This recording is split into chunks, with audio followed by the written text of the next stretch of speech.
Good morning, everyone. Hope you've had a reasonable weekend without too much getting you down or your city being blown up too much. Or God knows what else has been going on. Yeah, the world is an interesting place lately. Comments and stuff I'll get to at the end, but morning, Adam. Please like, subscribe, hit the bell. I have over 3,000 people now subscribed to my main channel, but this one continues to languish, which just goes to show how live streaming is not actually particularly well served by the platform, which is why I shifted it over to a separate channel, because it was dragging down my other channel, which seems to have been a good idea. Any more housekeeping? Still working away primarily on the Grimdark rules in order to give people something to playtest. It's taking longer than I anticipated because converting all the spells is really taking a tremendously long time. If I wasn't developing for D&D, I'd probably do something more generic in terms of magic, something more Mage the Ascension like sort of general abilities, but no, I saddled myself with D&D, so I need to do that. There's a lot more emphasis on ritual and a lot more emphasis on gifts and things that are granted to you. So being a magician is more like gaining a suite of special supernatural abilities. So yeah, that's what's taking the time. Not really considering balance at all in that, but we'll see how it goes. I've also been working on a secret project that I can't tell you about yet, but it's a good opportunity. So we'll see how that goes. Lots of enthusiasm, which is nice, and I've still got other bits and pieces going on. I'm pretty overloaded, to be honest, which reminds me I need to chase up some artists and see how they're coming along. Right, news. It's going to be quite a bit of general commentary, I think, today. Well, I don't know if I have the energy to do any other sort of main videos about it. Well, let's see. So we're in the middle of a pandemic. It's a deadly disease still ripping through multiple countries. The UK and America in particular are having a really bad time coping with the virus due to a lack of effective leadership and science. And everyone seems to have taken this moment, this opportunity, to launch enormous protests. And you can't choose when the spike happens, but I think a lot is being fed by the fact of the virus, that a lot of people are out of work, a lot of people aren't at work, a lot of people have a lot of pent-up frustration and anger, and then there's all the stuff to do with BLM and police brutality and all of that on top of it. It's a bit weird to see it going global. And as a hoary old socialist, I find it all terribly frustrating because, to my mind, most of this, if not quite all of it, is down to a class/wealth issue rather than a racial issue. If you look at any of the statistics and then you control for wealth and class, you'll find that the majority of the problem disappears. And if you do that, then most of it can't be racism. If you control for wealth and class and the problem disappears, it can't be racism. Which isn't to say that racism doesn't exist, what you might call overt racism. And it doesn't help either that a lot of terminology around all of this is very confused. Like, if you say to your average layperson systemic racism, they're going to think apartheid or segregation or slavery, things like that, where the state genuinely held and expressed racist views in what it did. That's not what they mean. But when you drill down to what they mean, it's all easily explained through classism. Now, there's a decent counter-argument to be made, which is, okay, if it's classism, why does it disproportionately affect black and minority ethnic communities? Well, that's because we have historical racism, and because both the US and the UK, more so the US than the UK, have terrible social mobility. So if you start from a position of deprivation and inequality, it doesn't matter too much how much the laws change or anything else changes, because social mobility is terrible, and it's terrible for everybody. Not just black and minority ethnic people, but then immigrants are overrepresented there. They've started as a community from a lower overall level, and there's just no, or at least not much, capacity within our systems for people to change their social mobility. But that affects white people too. If you're poor and white, there isn't that much difference between your social mobility and a black and minority ethnic person's social mobility. In fact, it's worse than some communities, particularly in developed nations like the US and the UK. But pointing any of this out is taken as racist. And I find that incredibly frustrating, because I see these terrible things that are happening and how they disproportionately affect one community or another, and I want to see it changed in a practical way, something that can actually make a difference. And I think you do that by attacking class and wealth issues. If you make it about race, you're playing into the far right game, to the point where, when I'm trying to argue that it is about class and race, I get left-wing activists quoting statistics at me to demonstrate that it's a black and minority ethnic problem. But they're using exactly the same statistics that far-right people use to try and claim that black people are somehow inferior or something. It's nonsense. But I guess all that's preamble. So we've had protests here in the UK. They sort of immediately fell into a certain amount of violence. Our police aren't as bad, which isn't to say that there aren't problems, but these aren't the days of the Special Patrol Group.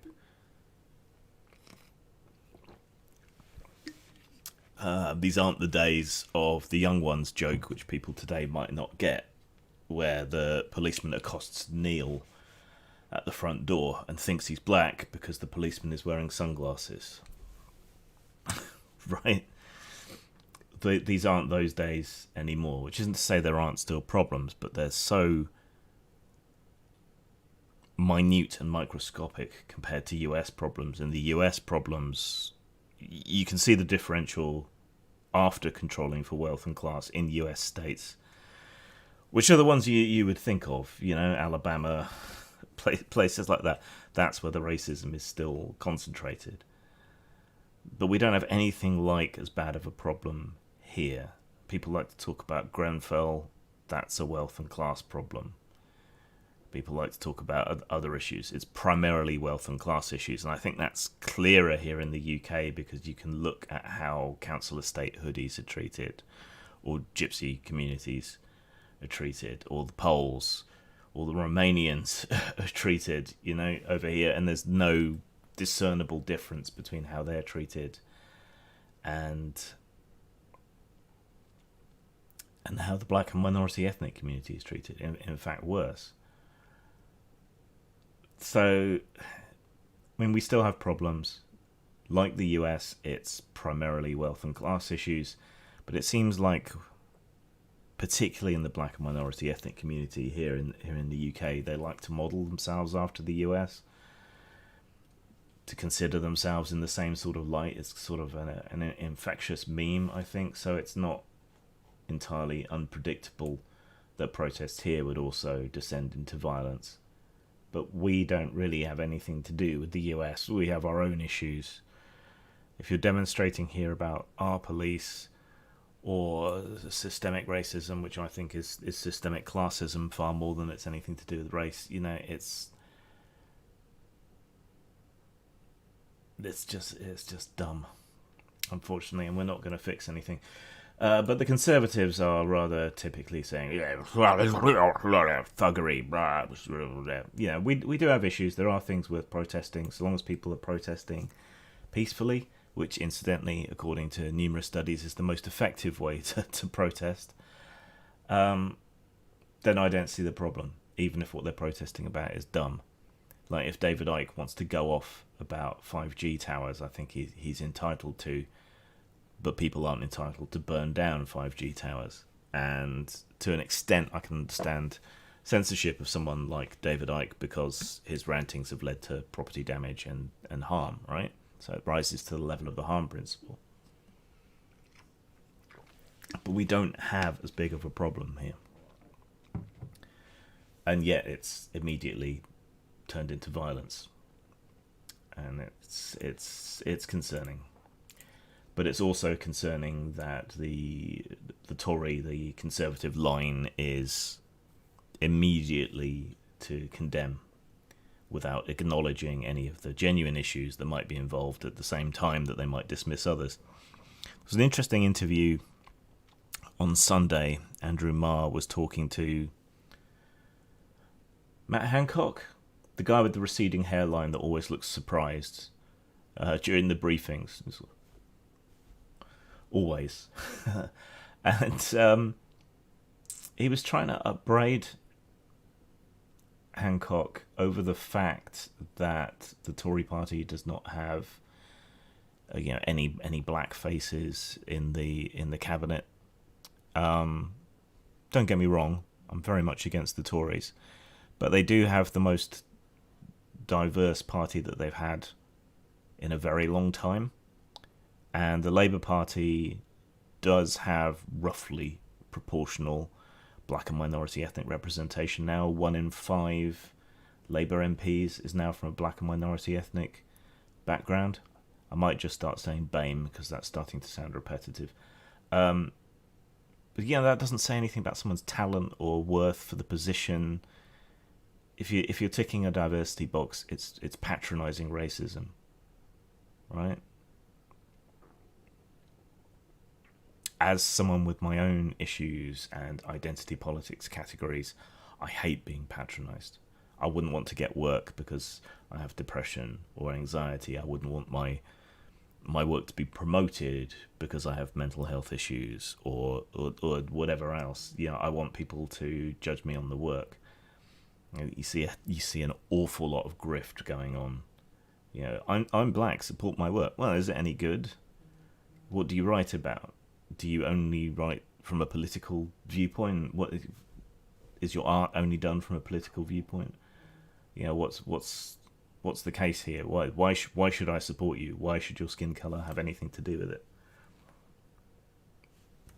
It doesn't make a great deal of sense to me. Another thing that doesn't make a great deal of sense to me is that protesters here in the UK, in Bristol, which is kind of like our San Francisco, I suppose, they decided to pull down a statue that's there in Bristol of a slave trader, Edward Colston. Colston was more than just a slave trader. Like any figure from history, there is nuance. There's good, there's bad. There's things that they do that are very, very good. There are things that they do that are very, very bad. You've got to consider the context of the time. it's like conservatives get very, very outraged whenever the statue of Winston Churchill gets vandalised or given a grass mohawk or whatever else. And other people get outraged when Marx's gravesite gets shat on or pissed on or vandalised, which happens on the regular as well, just from different people. But everyone's got nuance. Churchill, for all that he saw us through World War II, was a bit of a cunt. Concentration camps, essentially his invention. He was a bit of a racist old duffer, but you've got to consider the full context. Colston was a slave trader. That's terrible, but he did a lot of other things, brought a lot of wealth to that city. Now, here is actually where I start to have an issue, and that is, as a historian, I very much hold to the view that those who forget history are doomed to repeat it. So when a lot of these activists are saying, why aren't we learning about the horrors of the slave trade in our history classes?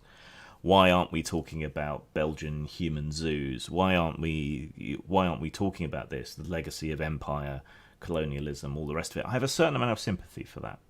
I mean, you've only got so much time in the curriculum, and you should probably talk about the most important things. But that's an argument I can respect, because if we don't learn from history, we are doomed to repeat it.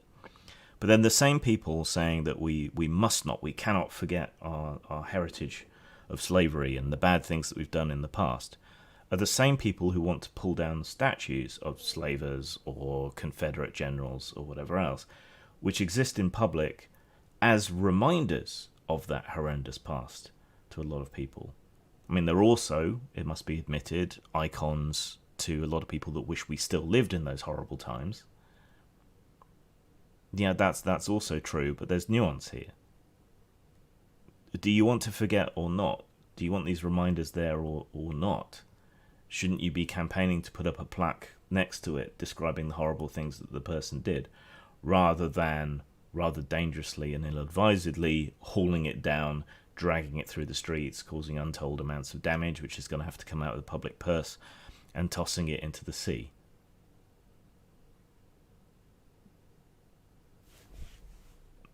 I think we have to keep these things around to remind us, and I'm sympathetic with that argument when it comes to curricula, but this would seem to be hypocritical and contradictory of that.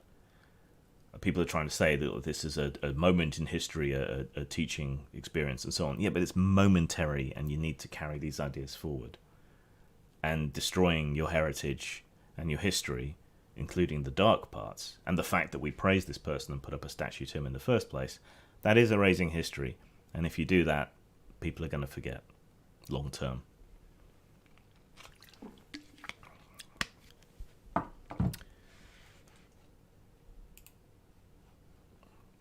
This is another aspect of this that I don't understand.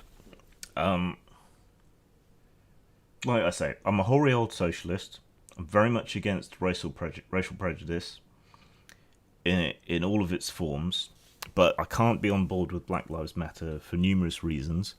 Go and look at their demands, and you'll see that it's not just we want to be treated equally and fairly. It goes way beyond that.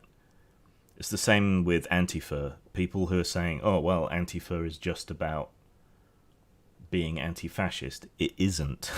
Go and look. It has baggage. In fact, some of the most vociferous opponents of Antifa that I know are people who I know from older anti-fascist movements, groups and organisations. Jerry Barnett, who you might know as Sex and Censorship, is a constant and consistent campaigner for free speech and free expression. He has a West Indian wife. All lives matter. He spent much of the 70s and 80s involved in a genuine anti-fascism, when we had the National Front and bands of skinheads and so on going around. He's very critical of Antifa because he feels that it's undermined genuine and anti-fascist efforts, right? There's Lex Gore, who's a punk lady who's amazing, from Canada. She's deeply critical of Antifa for much the same reasons. You know, she's been involved in anti-fascist activity. I think I'm right in saying that she was stabbed by a far-right person once, and she's deeply critical of Antifa. A lot of these older people from the sort of ska, punk, sharps sort of era are deeply critical of Antifa, but they're still very, very strongly anti-fascist. So this tells you, I think, that Antifa is more than just simply being anti-fascist.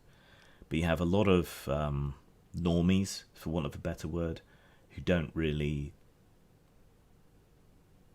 understand the nuance or the terminology. The same as you have a lot of normies who say all lives matter, which is the better sentiment. It's an egalitarian sentiment, but they don't understand that that has been used by the far right and other interference groups to try and delegitimize the movement. They're coming at it from a place of sincerity and equality and fairness, and yet a bunch of pseudo-left activists will immediately jump down their throat, alienate them, and push them to the right. It's massively unproductive. So many problems are down to poor communication, which is why I go on about semantics so much. But one of these extreme ideas that they're having is this idea of dismantling police departments. Even if your police department is corrupt or criminal or genuinely infested with large amounts of racists, getting rid of your police department is no way to tackle a problem like this. Because you still need people to uphold order and keep things going. A better way would be to bring in a broom, get rid of maybe everything and everyone, and slowly replace them with better vetted and better trained candidates. A sort of staged change over time. That would be a better way to do it. To change the training, to change the amount of training, to change the emphasis. Yeah, there's a whole host of problems with the police that aren't problems with police generally. You look at other countries that don't have anything like the same problems that the US does. I think part of that is to do with gun culture. Obviously, your police are going to be a bit more trigger happy when the person they're up against is very likely to be armed and present a clear and present danger to their life. And, you know, mistakes are made in that kind of heightened adrenaline-fueled situation, right? They're deeply militarized. I think that needs to switch into reverse. And that was done as a response to fear of terrorism, which led to a lot of very bad changes across the states. You know, there's a lot of other stuff to tackle. But what happened to Floyd, I mean, you couldn't ask for a more diverse set of police officers. You had a white guy kneeling on his throat, but you had bystanders who were black, or at least mixed, Asian, Hispanic. The idea that hiring officers of different races is going to make a big difference is, at least anecdotally, shown to be nonsense. Just by the united colours of brutality that were involved in his death. So, and that also helps demonstrate this is not a race thing; it's a class thing, and it's also a cop-civilian divide. I think they tend to view the populace as the enemy. I think that's also obvious from the sheer brutality that a lot of the US police have engaged in trying to put down or control these protests. But getting rid of the police department doesn't solve anything, because what's going to fill the gap? Vigilantes. With no oversight, with no process, with no training. You know, it just makes no sense. Get the community involved in police oversight. Do things like make body cams an absolute necessity. Do assessments, bring in internal affairs. Whatever you got to do to clean up. But the answer is not to get rid of the police. It's to change the police. This is one of these absurd demands that a lot of people just can't get on board with. And it doesn't really address the problem. I'm a nuanced thinker in an age of black and white thinking, and a second and third order thinker in an era of knee-jerk reactions. Alright, let's leave that behind for a moment and do some coronavirus news. More proper studies have come out, and hydroxychloroquine does not do anything. Doesn't save anyone's lives, has no discernible medical effect. So all of that fuss was over nothing, and that's the kind of knee-jerk first-order thinking I was just talking about. You know, you've got to be patient, you've got to check, you've got to wait for the science to come in. You know, it's another example of how you just need to be patient and wait and think and use your skeptical mind and wait until you know what's going on, what the real problem is before you get down to it. So there may be other reasons why in some of these smaller studies the hydroxy appeared to do something. You know, you've got to drill down. You've got to find the genuine statistics. You know, what actually makes a difference. Is this better than a placebo? You know, and it's the same with social issues. You've got to control for every other factor. You've got to have a big enough scale to study on. You have to understand the statistics. You have to understand the problem before you can take steps to fix it. And it's the same with coronavirus and drugs. Mask advice now seems to be much more universally that you should wear masks. I've been wearing a mask since the start. Even when I travelled to see my friends, it must be at least 3 months back, when we were just beginning to talk about coronavirus, I wore a breathing mask, which was subject to a lot of comment and piss taking on the train. Who's laughing now? But yeah, the advice very much seems to now be in favour of masks as we start to ease lockdown, which we probably shouldn't be doing yet, just because it does help, even a very small amount, to reduce the amount that the virus spreads.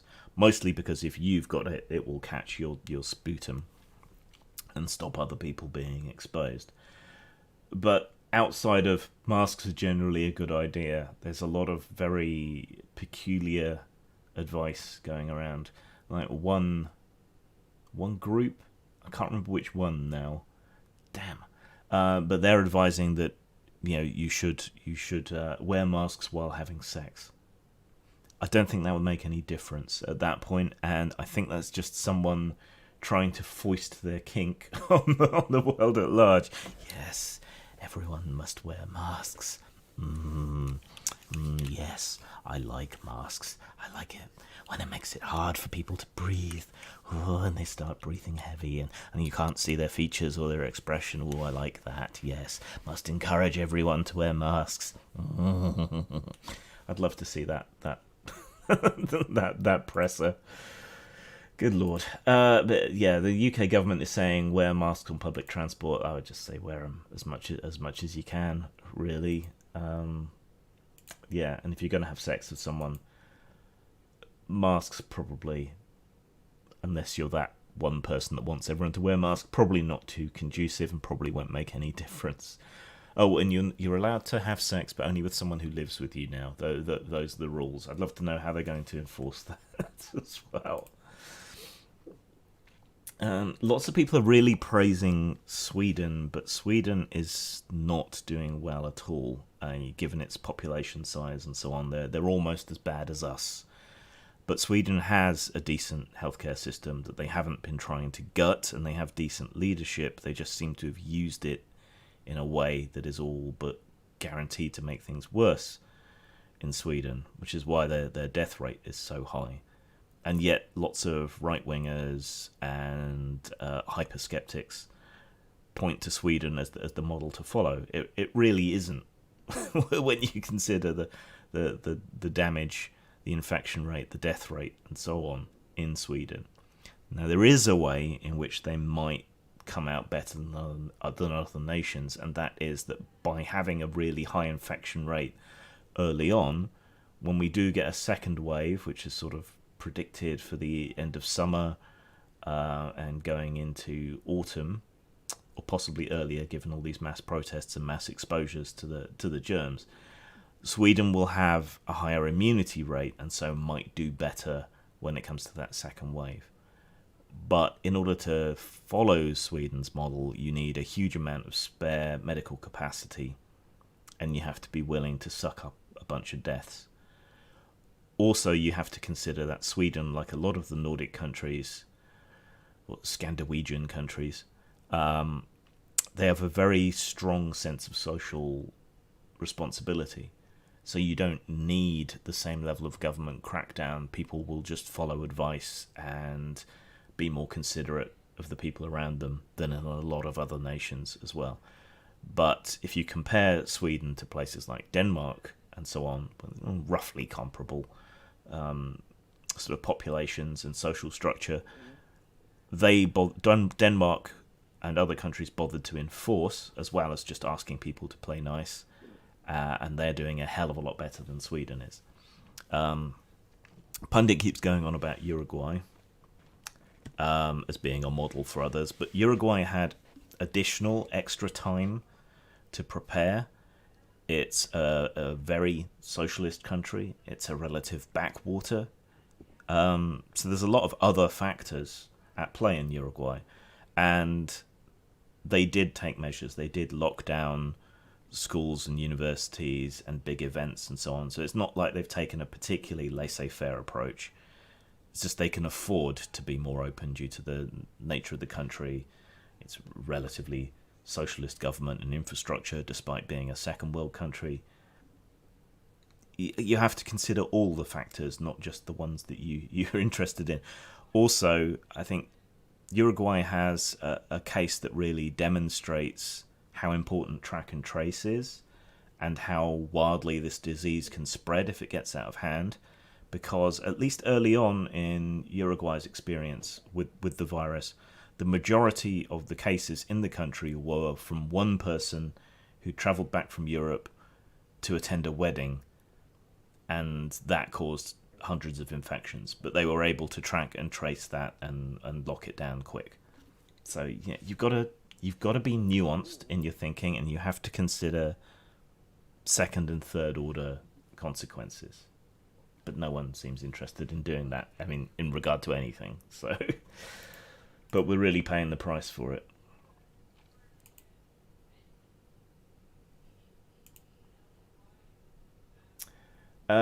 So there's interesting interactions here in the UK between the issue of Brexit and the issue of the coronavirus, because there's going to be an economic downturn.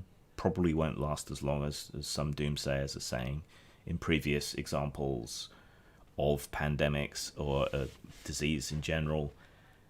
Once you're past that, economies tend to recover very quickly. So we're probably not looking at 10 to 20 more years of austerity, which would be the wrong thing to do anyway.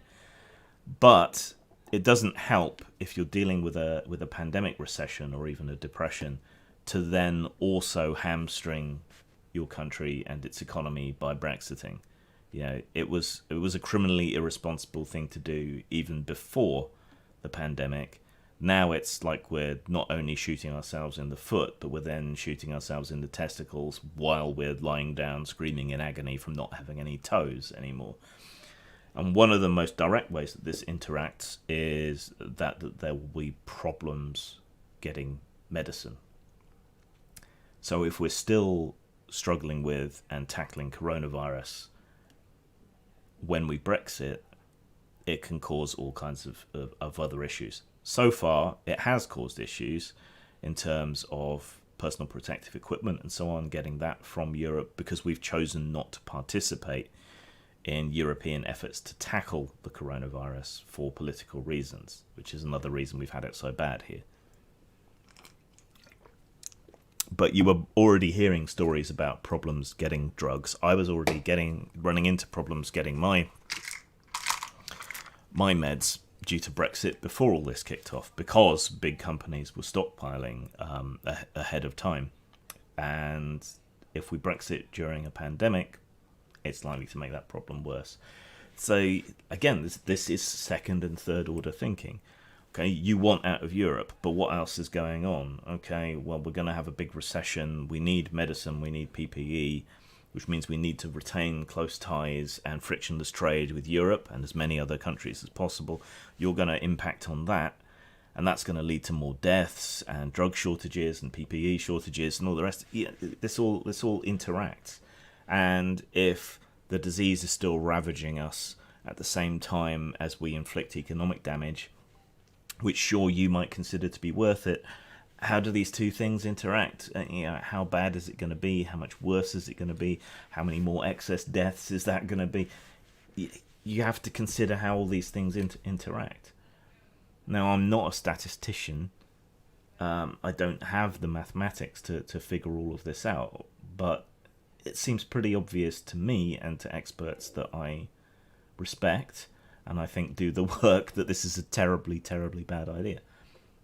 But here we are. Let's leave that story to the end because it's interesting and it's not anything to do with any of this other shit going on.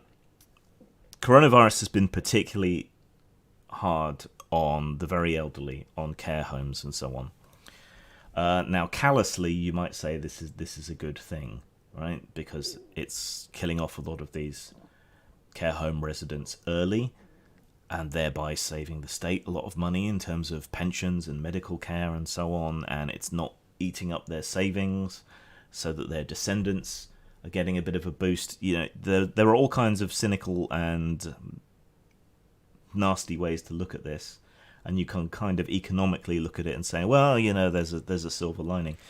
But the fact remains that these are human beings who would otherwise live longer. Some care homes are pretty nice, others aren't. There's a certain quality of life involved. And would I want to die early? Probably not.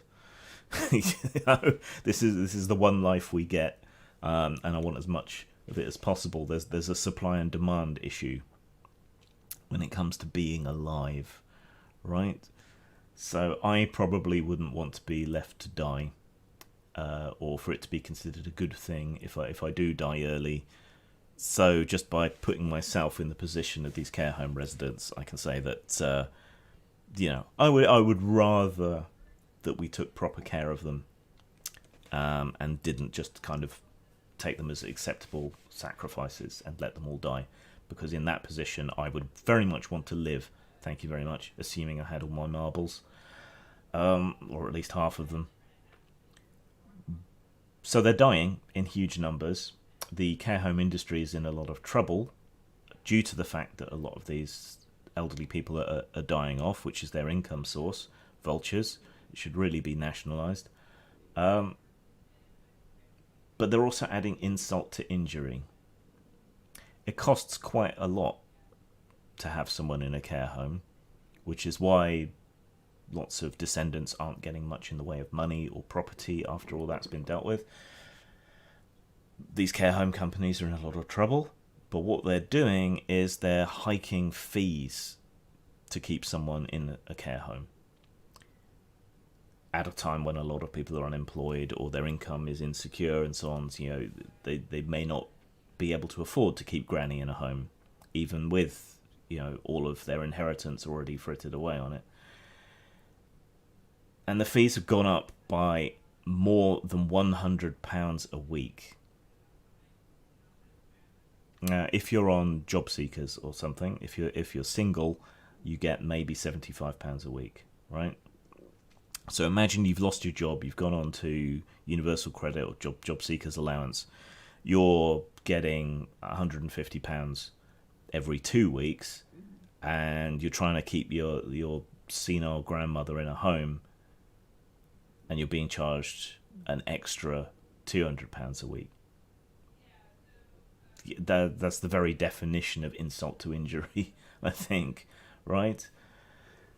And the government's extra funding is just completely inadequate. But what can you do? We can't let these homes collapse, because then all of these vulnerable elderly people are out on the street or back with their families and much more exposed and at risk. It's just a whole bunch of extra cost, and it's deeply inhumane, and it's not like we don't have the resources to take care of these people. And it's not like the private companies aren't gouging people.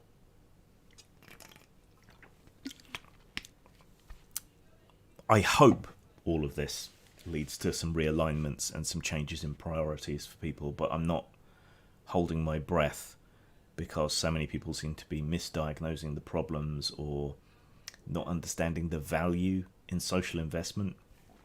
And these two camps that we've got, the pseudo left and the far right, there is virtually no cross communication. And if you disagree even slightly with either side, then you're the enemy. You're the other extreme. You must be. That there's nothing else. There's nothing else for it, right? Take J.K. Rowling and the trans issue, because that blew up again. I wasn't necessarily going to talk about it today. I was going to do a separate video on it, but what the fuck, right? We need a term that we can use to refer to women who are biological women, or chromosomal women, or whatever you want to call it. There are always edge cases and exceptions that someone will object to, but we need some kind of word to refer to the female sex. None of this language works. Someone will object to all of it. She posted over the weekend and said basically that we need a way to be able to talk about women and women's particular experiences and so on. I don't necessarily agree with her feminist take, but I think she's entitled to her viewpoint and to express it. And she did this huge preamble where she said, I believe in trans people's rights. I believe they're valid as human beings. If their rights are being trampled on, I will march alongside them and I will demand that they be treated as human beings and be treated equally the same as anyone else. Right?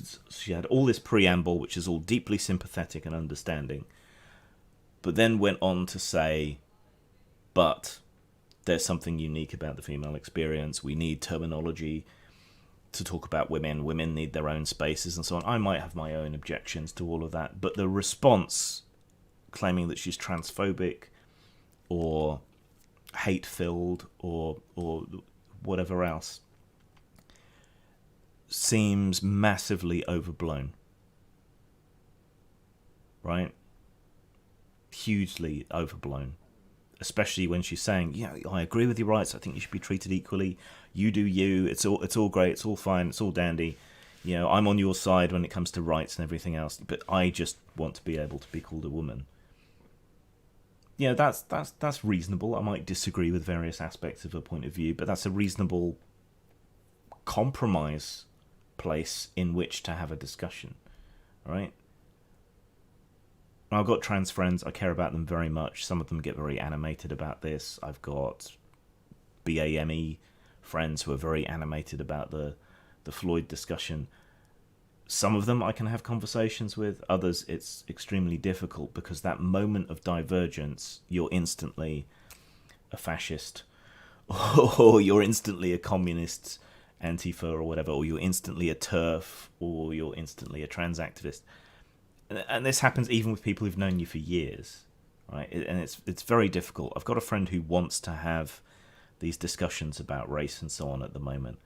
I'm trying to have an open and honest discussion, but it's very difficult because there's a lot of hangers-on who will take any statement either way to be absolute endorsement of Antifa communism or whatever, or far-right fascism, and it just renders it almost impossible to have the conversation. And I think we need to have these conversations, but it requires a lot of goodwill, not just between the people participating, but the audience. It's like there's an old Emo Phillips joke. I've mentioned it before many times on this channel, on my main channel, where he's supposedly walking along and he comes to a bridge and there's a guy there about to commit suicide, so he decides to intervene. So, hi, what's the problem? What's going on here? And he just, my life's terrible and blah blah blah blah blah. So that says, well, religion provides a lot of comfort in these times. Are you religious? And he goes, yeah, I'm a Christian. Really? Me too. what denomination are you? Catholic, Baptist, Episcopal? It's a Baptist. Oh, that's amazing. Me too. Which form of Baptist are you? Blah blah blah. This version. Me too. And eventually, it drills down to such a specific point that there is a point of divergence between the comedian and the subject. At which point he pushes him off the bridge, and that's it's a funny joke. I can't do it justice. Go and look it up. And listen to it. But that's what you run into all the time with activism now. So it's like the trans issue. So, trans people have rights. Yeah, I'm with you. They should be able to use whatever bathroom they like. I can understand people's objections, but yeah, by and large, I'm with you. Mostly because there's hardly any trans people, and most of them aren't perverts. So, what difference does it make, really? And there was already a move to unisex toilets, so who gives a fuck? Yeah, cool, sure. I should be able to identify publicly as a woman. I should be treated as a woman. I should have the same rights and privileges as a woman. Sure, yeah. You want to present as the gender you see yourself as. You want your passport to reflect that gender. So on. Okay, great. That doesn't do any harm. All with you all the way. Anyone trying to stop you doing any of that, that's prejudice. That's wrong. Sex doesn't exist. Whoa, fascist. It's the same phenomenon. Okay, before I get stuck on rambling and answering questions, there is one last story I wanted to touch on, which has nothing to do with any of that. Do you remember the plot of Stealth? Or one of the Macross movies? I forget which one now. But they're pitting human pilots against AI pilots. In sort of simulated dogfights. Of course, in the movies, it all goes horribly wrong, as you'd expect. But the US government is about to pit an advanced autonomous aircraft against a piloted plane in a challenge to see who can essentially win the simulated dogfight. So we are now at the point where drones can at least theoretically compete with a combat pilot, a Top Gun, if you will.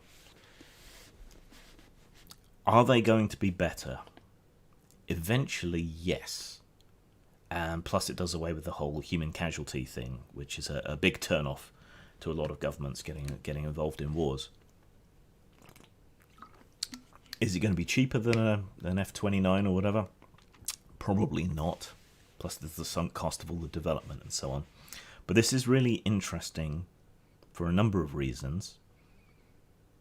Because it's going to cross that boundary, and it's probably going to be one of the first things to cross that boundary, where you have an autonomous drone, an AI, in inverted commas, because it's not really artificial intelligence in the sense that we would probably think of it as science fiction fans.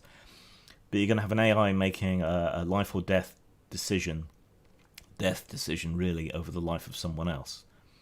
You're going to have fully automated systems in combat taking on human pilots. Because this is going to start with the US, but it's going to spread. But we're likely to see conflicts between AI and human pilots before this is spread to all corners of the world and everyone takes over.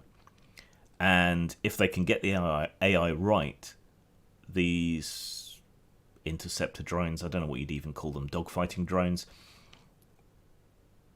they're very likely to be a lot better than human pilots, simply because they can withstand greater G-forces. And if you can make a turn, or you can jink, or you can dodge at extremely high G, at the physical tolerance of the aircraft rather than the pilot, you're going to have a huge advantage. And it's going to be able to make decisions much faster. But there are going to be errors. Human error we all understand to an extent, and we can forgive. Robotic error? Calculation error? Not so sure. So it's a very brave new world we're about to enter into. People have talked about the ethical concerns and problems with on-the-ground robots, basically tracked tracked robots with assault rifles, which people have talked about deploying but haven't, so far as I know, yet. And we've had ethical issues and crashes, life or death situations with autonomous cars. So it's just interesting to see what's going to happen with all of this, especially since the idea is to launch swarms of these, much smaller, much more lightly armed individually than we think of interceptor craft and fighter planes being, but working as swarms and thereby overwhelming any defences. And the last thing I want to say about this is it has a really cool name, quite apart from any of the ethical concerns, Skyborg, which is just brilliant. Okay, let's look at people's comments. So start typing away any comments or anything you want me to comment on now, because there's a bit of lag. Adam says, morning. Morning, Adam. Morning, Malwinius and Jack. And I think Sonic was in there as well. And Ben. I think that's everyone who's commented. Malwinius says, it seems Minneapolis has decided to dissolve the police and replace it with a new organisation. Yeah, I kind of commented on that. It's not entirely clear what they mean, whether they're just going to fire the existing police department and bring in another to replace it, like I was talking about, or whether it's going to be left up to vigilantes. I think the best approach is to have a big internal investigation, replace the elements that are bad, and introduce civilian oversight. I talked about Bregman's book recently, where he kind of assumes the best about most people. In part of the book, he talks about democratizing and localizing things like government, like police, and that does seem to me like a good solution here. But you have to make sure that the oversight committee is not just front-loaded with activists with an axe to grind. You know, you want genuine people from the community. Adam says, given numbers, blacks killed by the police in America, racism seems involved. How else would they get to murder a 12-year-old child playing with a toy gun, lie about the circumstances, and keep jobs? To an extent, yeah. I mean, I've said there is some racism, and it's largely concentrated in exactly the states that you'd expect it to, right? It's just down the list, right? The big factors of what makes it more likely that you're going to be shot by police are wealth and poverty is number one. The second contributing cause is being male, right? And then race is third, fourth, or fifth down the list. And I don't have the mathematics to calculate every single factor and account for every single factor, but things like urban living, the area that you live in, not just urban, but in terms of wealth and class and so on. So geography plays a role, you know. But racism is there. I'm not saying it's not there. I'm just saying that if you really want to make a major difference in people's lives, race is a distraction from the big factors, which almost everywhere are wealth and class and gender. Now you said, how would they get to murder a 12-year-old child playing with a toy gun? Well, like I was saying, you know, America is an armed society, which is also contributing to the problem. There's the adversarial nature of the way the police see civilians in a lot of places. Yeah, and a toy gun isn't necessarily immediately identifiable as a toy gun. You can address some of that with training. You can address some of that with public relations. You know, don't play with toy guns in public, that sort of thing. You know, because we've got to make a split-second decision whether you're a threat or not, and we're going to make the wrong decision a lot. How did they get away with it? I don't know the specific circumstance of this, but is also a problem with police unions. There is also a problem that, you know, this could have been a genuine mistake. You know, you've got to consider all these factors. Our perception of the situation is not necessarily the reality of the situation, especially with a media that filters for sensationalism. So, like, I don't know the specifics of this case. I would have to go looking, but I'm talking in very, very broad strokes.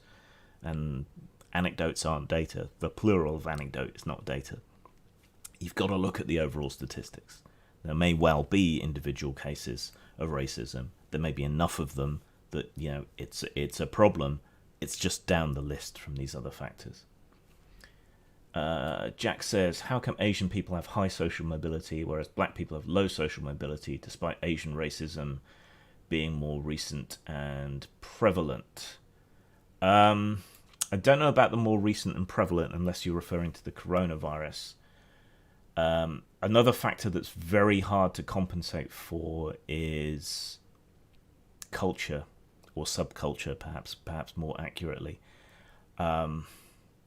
Rightly or wrongly, we have a stereotype of Asians that they are very much strivers, very hyper-capitalist. You've got the idea of the tiger mom and all the rest of it.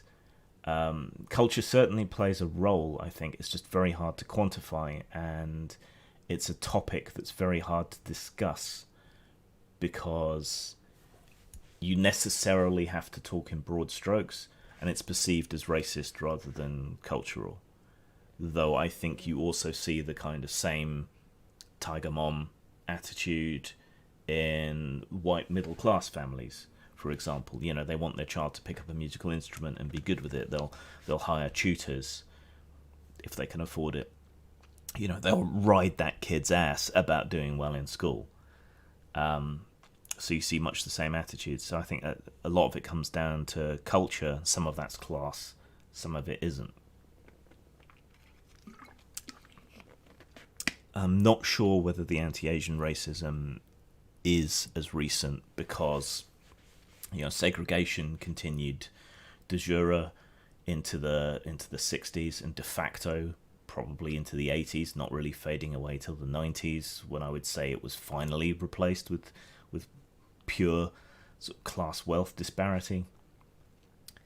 But, you know, there is also a multi-generational cultural issue in African American communities of hostility to the wider world, of grievance culture, much of it justified, I think, even if it's not necessarily realistic anymore.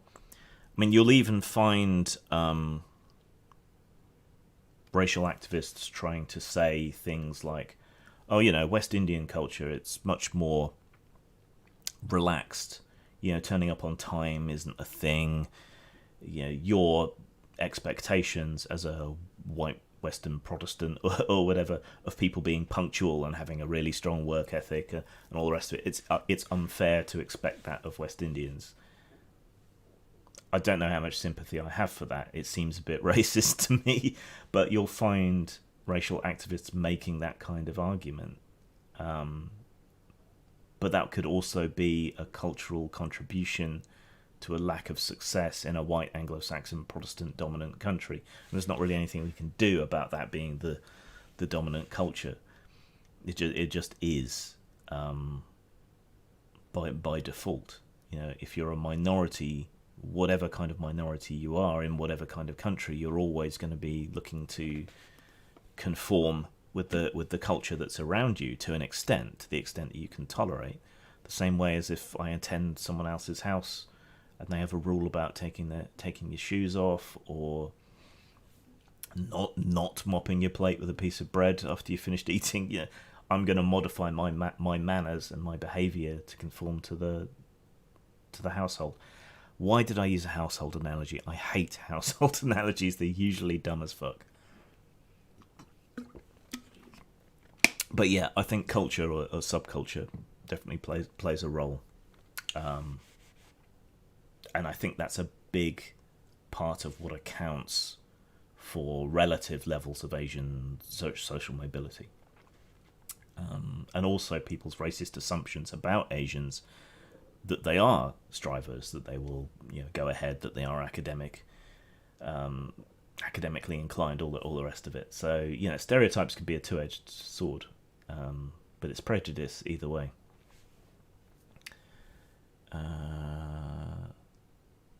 Adam mentions Fit Squads. I don't actually know what that is. Is that when I referenced the SPG and the Flying Squad?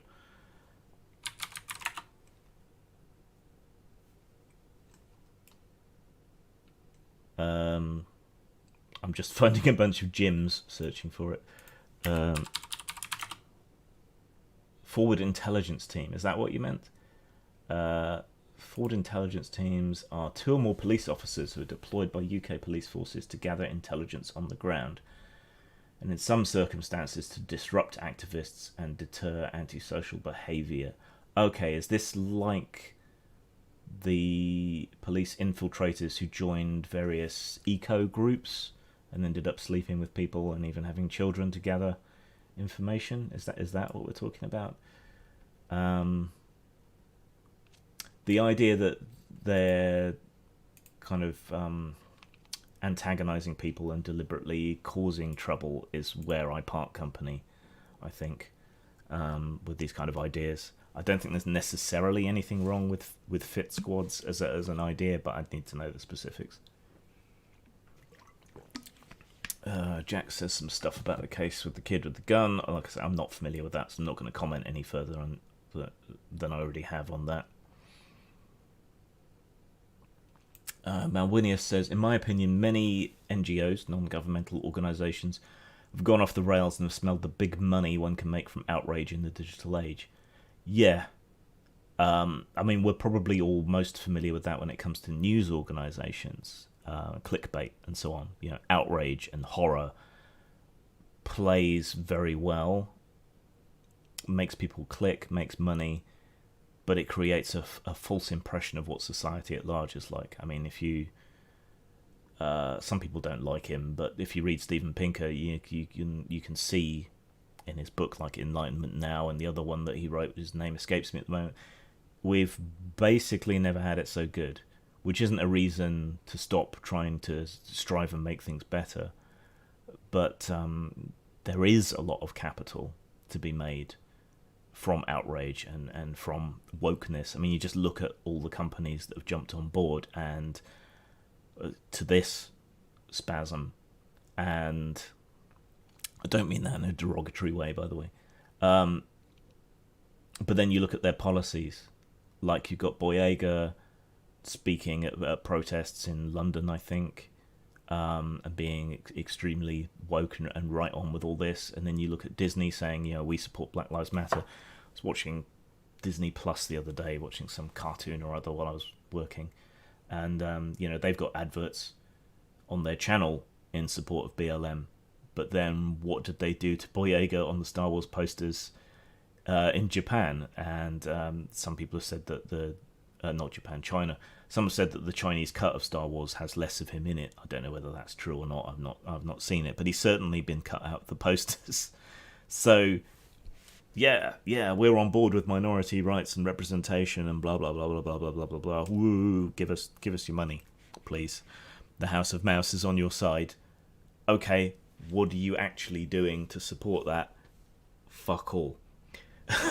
What are you actually doing? You're editing people out of posters because you want more money. It's purely performative. NGOs, a bit different, you know, charities and groups, but I'm more familiar with how this goes down in feminism.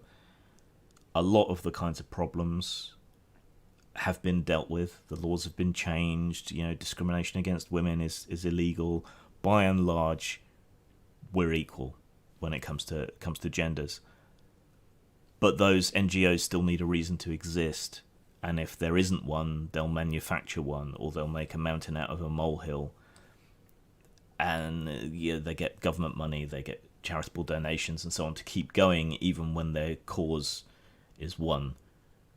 Yeah, there's a lot of inertia to any organisation, and charities are no different. You know, getting them to steer and change and move or wind up. You know, who's going to admit that their cause is one and just disband?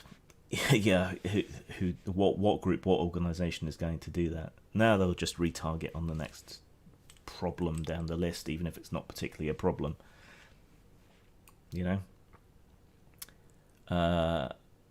Adam says some more stuff that's specifics to do with that case. I mean, nobody should just be outright shot, I don't think. I can understand why it happens in the US. I can understand why it occasionally happens here in the UK, though our cops aren't routinely armed. It doesn't make it a good thing. And it happens much less here because our society is disarmed. Our police are largely disarmed. Yeah, so there isn't that risk factor there. And also our police are trained more to de-escalate than to escalate. So, I mean, even if it was a gang member waving a gun about, I think they need to be given the option to surrender and so on before you get to shoot at them. I mean, the police rules of engagement are more lax than military rules of engagement a lot of the time. And what does that tell you? I think you guys are too hung up on a single specific incident. You need to look more broadly and consider it. Like, anecdotes aren't data.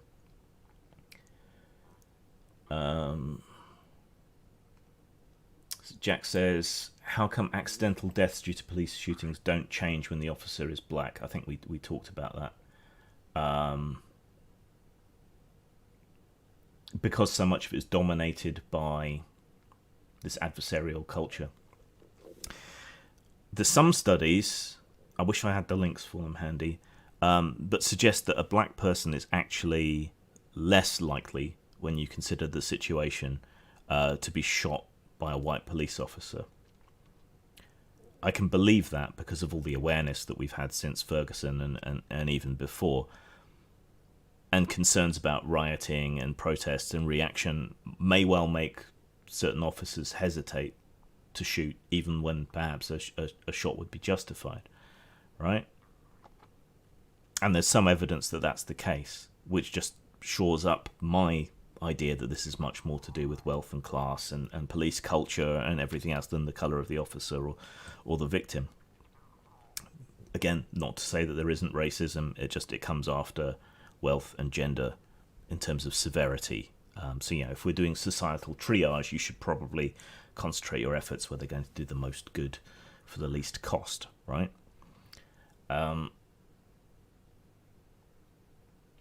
Again, I can look to feminism for an example of what I mean here. So there is a benevolent sexist bias that is demonstrable in the stats. When a woman goes to trial for a crime, she is likely to receive a more lenient sentence than a man convicted of doing the same crime, unless the judge is female. So I suspect that part of what's happening there with the police is that black officers aren't going to be necessarily as wary or considerate, or aren't going to be as politicized in their thinking when it comes to confrontations with other black people. That may well be a contributing factor. I don't know the stats, but that would be my suspicion looking at other instances of similar positive and negative prejudice. Jack's going a bit full conservative here. The Bristol rioters need to be locked up or have lost all faith in society and government. Bristol's pretty right on, even the police there, so I very much doubt they're going to get locked up. And I suspect that that's a cost-benefit analysis, a cynical cost-benefit analysis on some parts. But I also suspect the police are very much behind it there. Should they be locked up? I mean, law is supposed to be blind, right? Justice is supposed to be blind. So I guess if we considered what would happen if a bunch of white supremacists got together, tore down a statue of Nelson Mandela and threw it into the sea. What would happen then? And shouldn't that be the same thing that should happen here? If justice is blind, yeah, it should be. There was a cartoonist on Twitter, I think I retweeted the art because it was good, but he had a picture of Lady Justice in the blindfold, and had a Black Lives Matter protest going past, and then the character in the cartoon goes up to Lady Justice and taps her on the shoulder, says, "Hey, we need you to see us." Beautiful art, lovely sentiment, but it goes completely against the point of justice being blind. If justice sees your race or your gender or your sexuality or whatever else, then it's no longer justice because it's not being blind to that. The only question that justice should ask itself is whether you broke the law or not even whether that law is just or not. Yeah, it should apply equally and evenly to all people. That's what equality looks like, right? So if you're asking blind justice to see you in terms of your race or anything else, it's no longer justice. And to me, that was just a kind of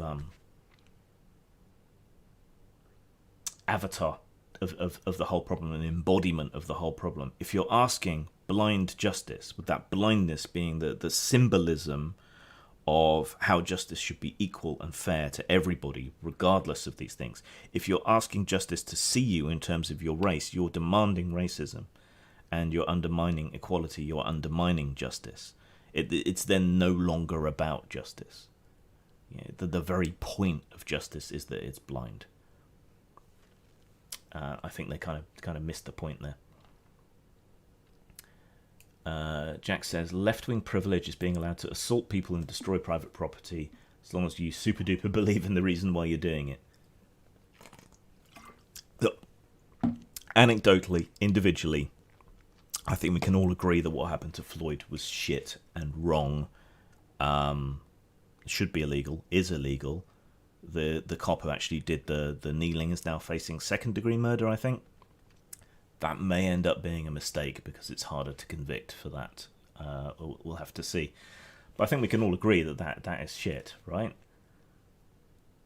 So the cause to that extent is correct, and in a lot of other anecdotal cases as well. But does that make wholesale destruction and vandalism and injuring other people, does it justify it? I don't think so. It makes it understandable. But to understand a thing is not to condone a thing. I mean, I could go right back to 9/11 with this. When that was all going off, I was heavily involved in a live-action role-play organisation. We had lots of players and people in New York, and I spent all day when I should have been working on IRC, because phone communication was largely down. Some people could get hold of internet. A lot of people were trying to ask how people were doing, whether they were alive, and so on. And so quite a few of us on IRC were acting as a sort of signal booster, message transmitter, to let people know that other people were okay. But people kept sort of asking desperately, why did this happen? Why would this happen to us? And foolishly, because I'm a man of nuance and second and third order thinking, even back then, I told them why this happened. US policy in the Middle East, the CIA training bin Laden and the Mujahideen to fight the Soviets for them, all of that kind of stuff. They didn't actually want to know. I mean, obviously, looking back, I must have seemed like a complete autist actually answering the question. But the fact that I understood why this happened, how people got radicalized, why someone would attack US civilians in that way, because I knew the historical and political context, it didn't mean I meant it was a good thing or it was the right thing to do. So I think we can understand the rage and the protests and the violence and the arson and all the rest of it, the property damage, all of it, the looting even. We can understand it without condoning it, right? But again, nobody has this kind of nuanced thinking anymore. You're either all in on something or you're the opposite. Adam says, one of my friends lives in the red zone in Venezuela where the police have all run away. It's basically various cartels running the place now. Really not good. Yeah, I think we talked about that, how vigilantes is a problem. Jack says, Pundit's country also doesn't have as much travel in and out. I think I said that. It's a relative backwater. It's a lovely country.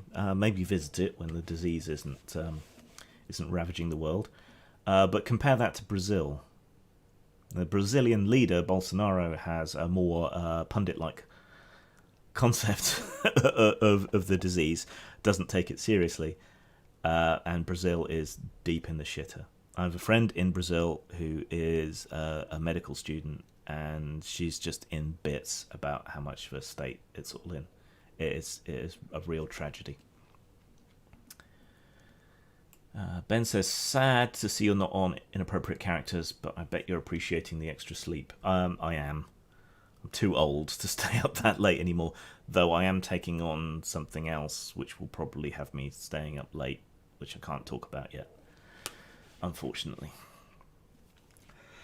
But we'll get to that. But yeah, I bear them no ill will, even though Pundit's being a bit of a dick to me. I appreciate how much he was holding fire before. But I have no problem with Venger or the guy that's taken over from me. Seems to be doing a reasonable job. Jack says, how about maybe calling women women and trans women trans women? You would think that would be acceptable. But I think you see the refrain, trans women are women, is what you'd see in response to that. And the whole point of transition for most people is that they, apart from the sort of non-binary fringe, is that they want to pass for the other sex, right? So identifying yourself as being... See, I want to be sensitive because I have trans friends and I care very much about their feelings and I want them to be treated as decently as is humanly possible. And having them constantly out themselves is... I mean, I know how it wears on them. So I don't know that that's necessarily a solution, but you need to be upfront about it in certain circumstances. And I would think in activism and academia, the kind of division that you're talking about probably should be acceptable.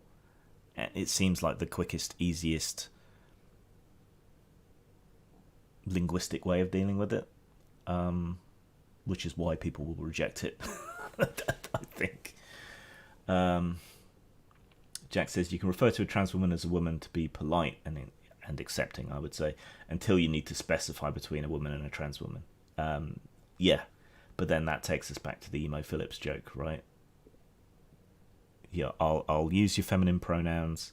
I'll treat you as a woman. I think your passport and all your public identification and so on should be in that. I think you should be able to act as a woman in every way, shape, or form in life as much as is humanly possible, given biology and everything else. But I won't sleep with you. Fascist! It's just my personal taste, right?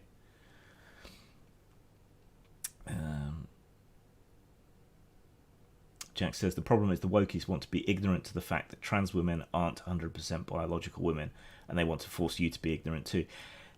This is where I keep running into an outside context problem, right? Where I can't actually comprehend why someone is so upset with me. It's like, I can do this, the J.K. Rowling preamble, you know, everything I've already said before about I want to be accepting and understanding and supportive and all the rest of it. But the tragedy of it, the fact of dysphoria is that you physically, biologically, chromosomally are not the gender that you identify as, right? That is an inescapable fact, and that is the tragedy of being trans. That is what makes it difficult, right? But that is enough to be labelled a TERF or a transphobe or whatever else. Yeah, I am accepting and understanding of 90% of everything that you say, but if you want to erase biological sex, I can't go there with you. If you want to complain about the cotton ceiling, I'm sorry, you don't get to dictate to me who I sleep with or who I want to sleep with or who I find attractive. I don't get to dictate that, right? I can't choose who I find attractive, who I want to fuck. I don't have any control over that. It's not a conscious thing, right? And I'm sorry, I am not personally attracted to trans women. Fascist, TERF, cotton ceiling, blah, blah. Yeah, you can meet them 90% of the way there, and it's not enough. It's never enough. There's no compromise. And the same thing happens on the far right. It's just rarer, I guess, these days.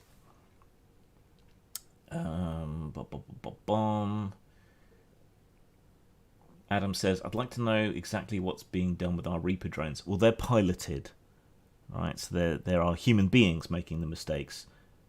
I'm not sure if that's better or worse. Will they automate them?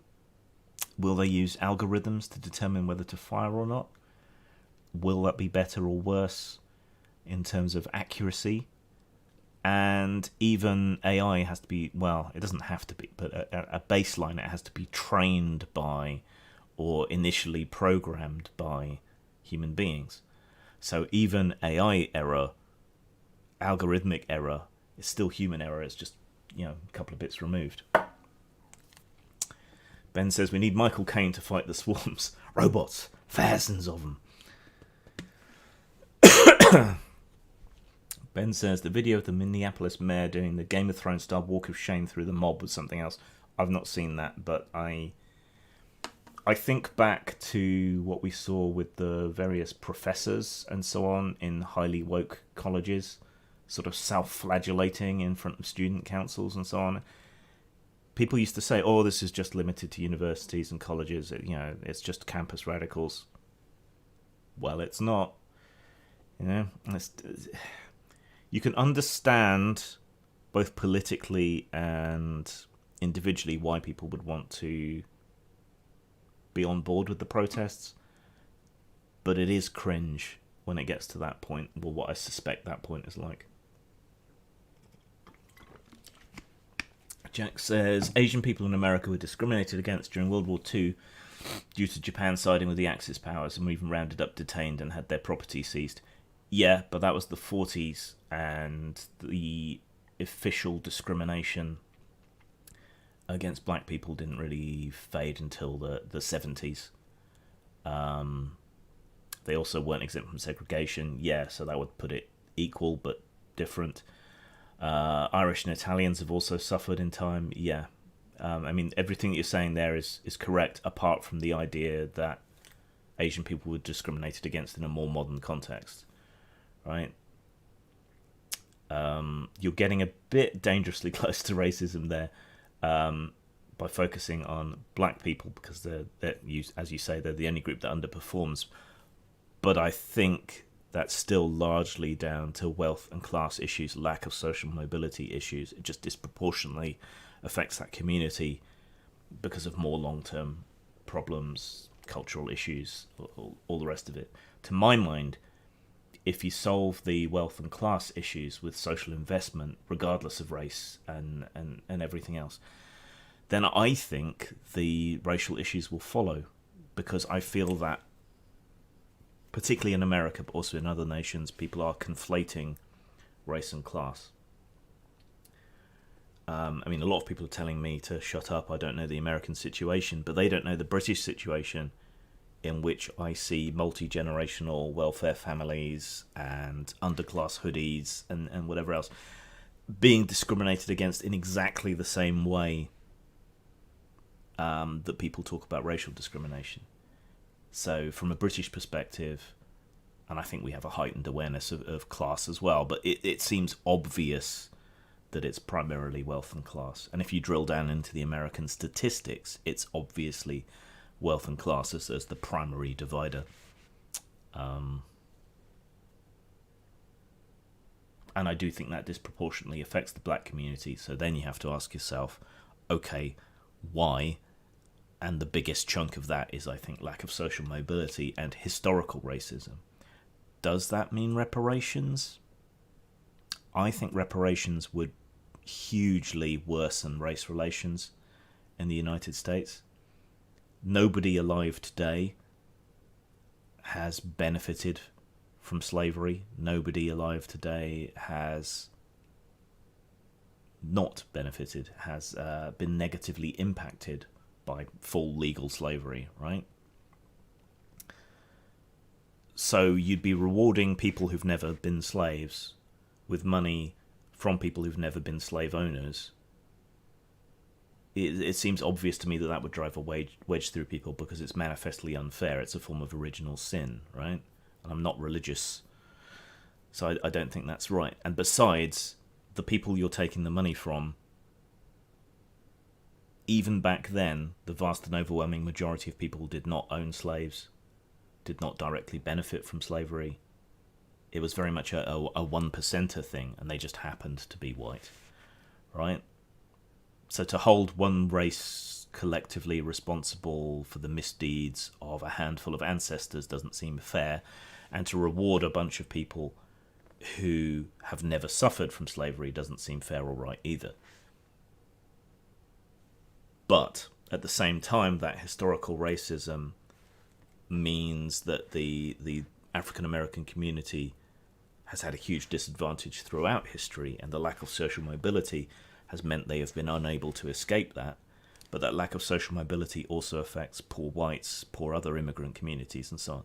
So if you're going to step in and you're going to do social investment, you want to avoid worsening race relations, and you want to help everybody, because everybody is equally stuck at that low rung.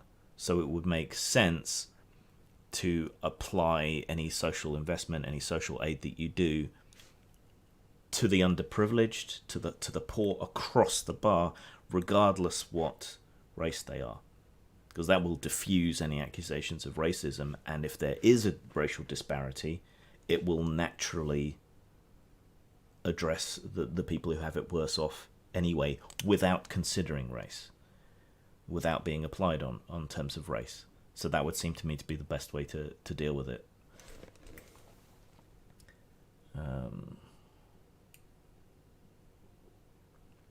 Malwinia says, Rowling made a comment about calling a woman actually a woman in reference to an article that used people who menstruate. Yeah, people are just reaching around for the clumsy language, and unfortunately the pseudo-left has this Orwellian idea of redefining terms and trying to enforce language and meaning, rather than setting terms or describing terms at the start of the discussion, which is something I try to do. Like going back to earlier, this concept of systemic racism seems to have a different meaning according to who you're talking to, and to my eye, with my Marxism intensifies lens, my socialist lens, what they describe when they talk about systemic racism doesn't seem like racism at all. It seems like classism being conflated with racism. But yeah, very few people are willing to have a good faith discussion on differences about that sort of thing. Ben says, definitely worth watching that mayor video. They literally chant shame, shame at one point as he retreats as they cast him away. He's the person in the position to do something to help them, and they do seem to be doing the right thing in arresting the officers and charging them, talking about police reform, going out there and addressing the protest and being there. But it's not enough. And yeah, as Ben says, at least they didn't strip him, so that's a good thing. Jack says, I'm not making a racist argument, I'm saying that people falsely attribute racism to inequity when race is involved, but the evidence says otherwise. Yeah, and I'd agree. I just wanted to bring that up, because I know you're not racist, but who knows who's going to watch this and take something out of context, you know? I mean, like you, I'm suspicious of the revelations about Arch Warhammer, because they're easy to fake and they just play into what people expect and they're stripped of context. But if they turn out to be true, you know, clearly he's a dick, but you know, you should probably find out before you do anything. If America were racist, Asian Americans would not be doing as well as they are given their history. Some of that I think is cultural, some of that I think is benevolent racism. You know, there's reasons. Ben says the mayor refused to commit on the spot to defunding the Minneapolis police, so they booted him out. Yeah. I mean, how could you responsibly, as a civil servant, commit to that retraining, shift of emphasis, disarming to an extent, demilitarizing the police force. These are things you could probably commit to. But defunding them entirely, getting rid of them, I don't think that's something any responsible civil servant could commit to, whatever political wing they're on. Anyway, it's coming up to 11. I've enjoyed this discussion, but I have work to do, so I should probably get going. Any last minute comments or questions? And I know there's quite a bit of lag today, so I shall give you a minute to respond. And if not, I shall be on my way.